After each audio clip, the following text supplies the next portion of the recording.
सेक्टा तालुका जिल्हा Chhatrapati Sambhajinagar BSNL mobile tower 250-300 फुटावरती जाऊन मी मराठा कुणबी प्रमाणपत्र मिळवण्यासाठी गेल्या 2 महिन्यापासून जे मनोज जरांगे पाटील यांचं आंदोलन चालू आहे त्यांच्या समानार्थ मी मागच्या वेळेला सुद्धा 30 घंटे याच टावरवरती चढलो होतो। शासनाने आपल्याकडनं 30 दिवसाचा वेळ मागूनही शासनाने 10 दिवस आपण शासनाला शिल्लक दिले तरी देखील शासनाने आतापर्यंत कुणबी प्रमाणपत्र दिलं नाही। मित्रांनो,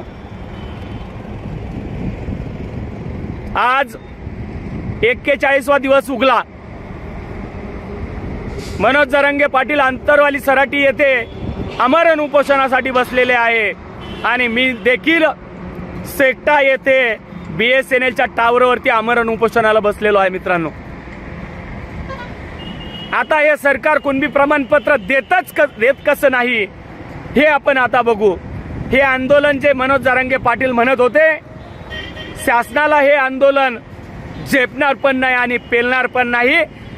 आता शासनाची फजिती कशी होती हे बघा तुम्ही। आता पण आपण सगळ्यांनी पेटून उठलं पाहिजे आणि सेक्टा नगरीमध्ये येतं आलं पाहिजे। लाखोच्या संख्येने सेक्टा हे गजबजून गेलं पाहिजे आणि मी सुद्धा देखील जोपर्यंत मराठा कुणबी प्रमाणपत्र सर्वसामान्य मराठ्यांना मिळत नाही तोपर्यंत या टावरवरून उतरणार नाही। मित्रांनो, जय जिजाऊ, जय शिवराय।